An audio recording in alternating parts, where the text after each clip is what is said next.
Yung mahirap sa mali natin, kay Lord, walang mahirap. Amen. Yung imposible sa atin, kay Lord, wala pong imposible. Amen.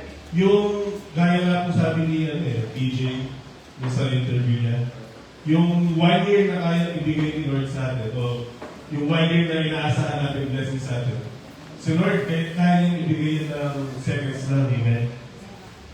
Iniisip ko, sa loob ng 1 year, then may mo, pero si Lord, the best siya, amen.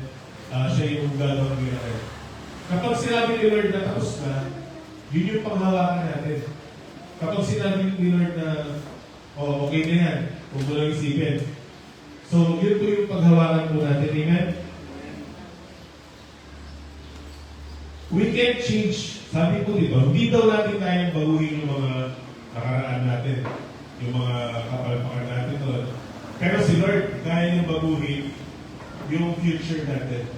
Amen? Gano'n po tayo pumalpak nung nakaraan, gano'n po tayo ilang beses dadapa. Si Lord, in an instant, sa future natin, kaya ito yung mag-ayusin. Amen? Sabi ko, isa po example dito, si King Solomon. Siya po yung wisest king na sa mundo. Pero sa kabila yun, hindi sapat yung talino niya, yung yaman niya, para hindi siya bumagsak, di ba po? Kumbaga, hindi natin pwedeng pagdependihan yung yaman, yung talino, yung abilidad natin, talent natin. Pare ako, pogi lang, ganyan. Hindi ko pwedeng pagdependihan yun. Hindi mo pwede sabihin na, hindi, mayaman na ako, kaya mo na lahat. Hindi, si King Solomon nga po nasa kanya na lahat. Parang siya si Daniel Padilla, no? Pero bumagsak pa rin siya. Ang kailangan natin ay si Jesus. Amen.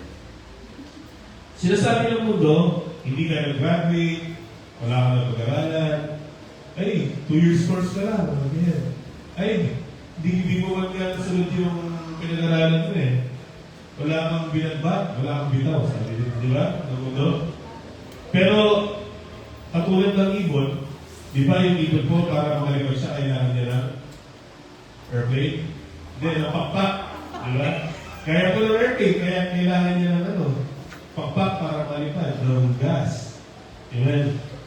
Ganun din po, sabi ko dito, sometimes si Lord, inaalis niya yung mga pakpak natin o yung mga resources natin upang sa gayon, ipakita niya na kaya mo lang lupad, kaya mo lang pakpak, basta dumipende tayo kay Jesus. Amen? Minsan, tinatanggal talaga niya para siya yung kapitan natin. Lord, di ko na kaya. Wala na akong makakapitan, ikaw na lang. Amen? Minsan talaga, ginagawa niya yun, o madalas, para ipakita niya yung kapangyarihan niya. Amen?